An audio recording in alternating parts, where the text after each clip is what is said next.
mhandisi wa wilaya yuko wapi? Mhandisi, mmekuwa na ujenzi wa mabwawa ya samaki kule Mrao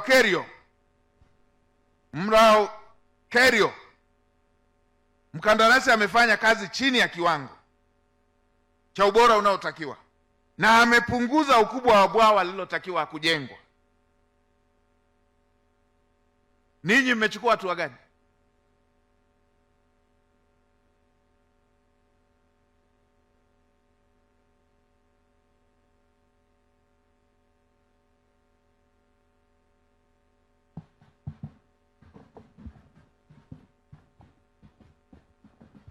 Asante Mheshimiwa Waziri Mkuu. Mkandarasi yule tumechukua hatua kwa kuvunja mkataba wake,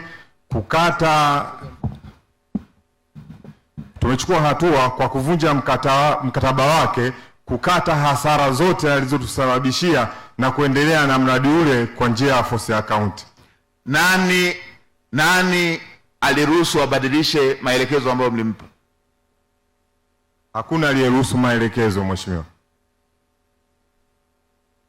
Ninyi mnakuwa wapi mpaka anatekeleza tofauti na kilichokuwa kimeelekezwa?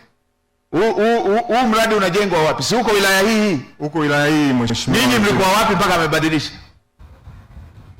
Mpaka linagundulika jengo limeshakamilika.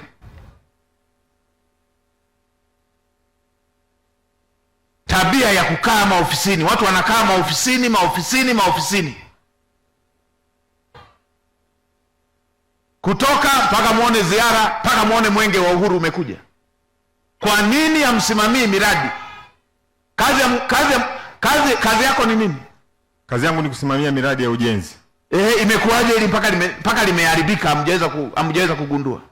Hii imetokana na aina ya mkandarasi tumepata mkandarasi mbovu sana Mheshimiwa Waziri Mkuu, ambaye hazingatii maelekezo ya Nani aliwaletea? Naam. Nani aliwaletea? Alipatikana kwa kuomba kwenye mfumo wa NeST. Nani kampa? Ninyi kwa nini mlimpa?